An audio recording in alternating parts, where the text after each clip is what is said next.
This is going to be a very short video. A time will come for every single person where you've had enough. Nobody will tell you when you've had enough. I remember the turning point for me some years back. I just slept one day. Everything seemed normal the day before. I just slept one day. The electricity went out as usual. It was dark all night. They turned on the generator. The whole house was vibrating with the generator sound, even though the windows were closed. I managed to sleep. Early in the morning, they had to turn it off. And I sat down there on my computer the next morning in the balcony.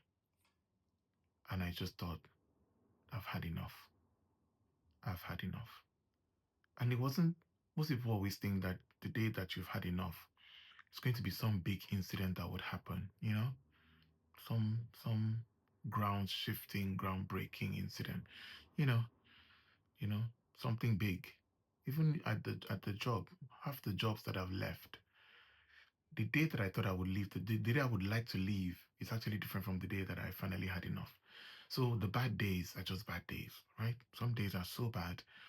I had bosses back then when I was younger who were terrible, terrible, terrible, terrible. And they're the bosses that insisted on working with me because they thought I was docile. They thought I was humble. They thought I was jumping hoops and trying to please. And bullies like that, the more you try to please them, the moment they realize that you're afraid of losing them, they become, so now you're their favorite target. They act like they're trying to develop you, that boss that is mean. They act like this, they want to develop you. I'm doing it for you. They are not doing it for you. They're enjoying the thrill it gives them, the sense of control and power, that they feel that you're helpless. They love it, gives them the kick. And that's exactly what happened to me over and over again. The same bosses and they would avoid people that speak up. They would avoid people who could fight back. They would avoid people who treated the job like they didn't like the job and they didn't want to be there. Do you know what I mean? Like people who had self-worth, who acted like, I can be anywhere else. I don't have to be here. I don't have to take this. Oh, they avoided those people. In fact, they treated them very well. They would defer to them at meetings. They would not challenge them. You know what I mean? But the moment they realize that you're actually afraid to lose them, or afraid to make the next move, or they sense any sense of fear, you become a target. But every single time I had terrible days with these people. I'd go to the bathroom. There was one time I went to the bathroom and broke down crying, looking in the mirror and saying, how is this your life? I kept saying to myself in the mirror, how is this your life? How is this your life? Tears. But I didn't resign that day. I went back to my desk. I took my things and I went home. Now, naturally, everyone's like, where did you go? I came back the next day. Didn't respond to anyone. They said, what happened? They didn't ask me what happened. They were just like, oh, we didn't see you yesterday. I'm like, yeah. And that was it. It's almost like they knew they had pushed me to the wall, but nobody wanted to say anything. I should have left. I could have left. No, I couldn't have left because obviously I'm not stupid. I had bills to pay. Do you know what I mean? I had bills to pay. I had grown up. I left my dad's house. I knew that if I stopped earning, obviously, it's like, do I want to go back home? Do I want to sleep on the streets? Like, what's the alternative? But then one day, even when things seem to have gotten better, you seem to hold on to all the tiny things, all the times that you should have left, that you didn't leave. It's like a bank. It puts it in the bank. Your frustrations are building. That bank account of frustrations, of the reasons why you should leave, of every single time that you know that your self-value and self-worth asked you to leave, but your logic said do not leave. Every time that happened, you were banking it. You don't realize you're banking it until one day you either explode or you just quietly resign. That's what happens in relationships as well. I've seen people which is why every therapist on earth will tell you that to live with somebody else, you have to agree that they're very different from you. They will never do the things that you want them to do. They will never think the way you want them to think. They're different from you. They had different childhood experiences. Their view on life is very different. You might We have similarities and commonalities and values, right? Some things that are, that's why I married you, or that's why I'm with you, or that's why I'm friends with you, because we share certain things. And those things are non-negotiable, right? You can't be a thief, you can't blah blah blah. But on the other things, they're going to annoy you all the time because you're very different people. If you don't want that, then be on your own. Be single. Just be on your own. Don't have friends. Don't get married. But every therapist will tell you that communication is key. So every single time that somebody does something and you don't say, I don't like what you've done, the moment you're not able to say that anymore, because either they make you feel like you're being toxic, or they make you feel like you're nagging them, or they make you feel like nothing is ever good enough for you, you're banking it. You start banking it. And you see that banking, it's very dangerous. Because at some point, one day when the bank account is full, you just stop giving a toss. And that's very dangerous. Somebody who used to love you before, who has all your secrets, but suddenly stops giving a toss is the most dangerous enemy that you can have. You're very lucky if all they do at the end is just explode because now they've had it up to here. And it will be on the stupidest thing. You could just be driving and you're chewing in the car and they just explode on you. I hate the way you chew. What's wrong with the way I chew?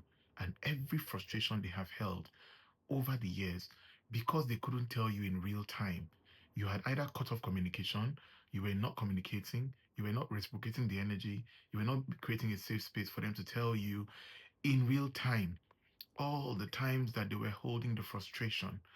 It was better off for you actually that you allow people to tell you in real time, I don't like the way you chew. I'm sorry, there's nothing I can do about the way I chew. I'm sorry, I'll try to chew away from you. How can I help you to stop being so frustrated at me? Those are people that you value or people that you're stuck with. But when it builds to a certain point, they will either explode or they will resign. Resignation to me is the most painful because then it doesn't announce itself. Resignation is just that helpless feeling of looking in the mirror and saying to yourself, why am I even trying? Why am I even trying? This is so pointless. Why do I bother? And it's very dangerous. It's not dangerous because they will do anything to you. Exploding is where they might do something to you. If they're angry enough, they will try to scatter everything. So if you don't handle their anger properly, because don't forget they've been building it for a long time, they're not angry at that incident that's just happening. It's just the pin that exploded them.